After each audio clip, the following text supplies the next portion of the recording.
মাধবপুরের কালীপুজোর আবহে দানা বাঁধছে রহস্য। সত্য জানার আগেই নতুন বিপদে অপর্ণা। মা না ছদ্মবেশে অন্য কেউ? তবে কি ফিরে এলো রাজনন্দিনী, নাকি আবারও আর্যর কোনো পুরনো শত্রু? জি বাংলার চিরদিনই তুমি যে আমার ধারাবাহিকের আজকের পর্বের শুরুতেই দেখা যায় চিকিৎসা করার পর আর্য একটু সুস্থ হতেই বাড়ি ফিরে যেতে চায়। বাড়িতে সবাই চিন্তায় অস্থির হয়ে যাচ্ছে, এটা ভাবলেই আর্যর চিন্তা হচ্ছে। কিন্তু গ্রামবাসীরা অনুরোধ করে তাদের সঙ্গে কালীপুজো উদযাপন করে তারপর যেতে। প্রথমে রাজি না হলেও পরে অপর্ণার কথায় আর্য রাজি হয়ে যায় থাকতেই।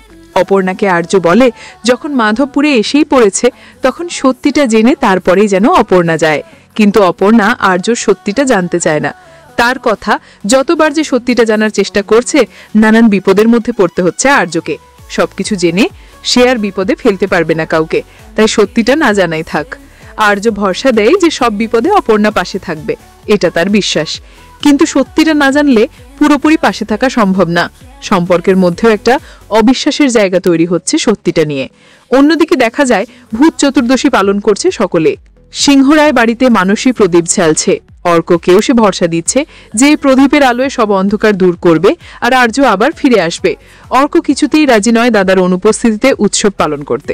শেষে রাজলক্ষ্মী এসে অর্ককে বলতে তারপর সে প্রদীপ জ্বালাতে রাজি হয়। ওদিকে অপর্ণার মাও প্রদীপ জেলে মেয়ের ফিরে আসার প্রার্থনা করছেন। পরদিন গ্রামের পুজোতে অপর্ণার সবার হাতে হাতে কাজ করতে থাকে।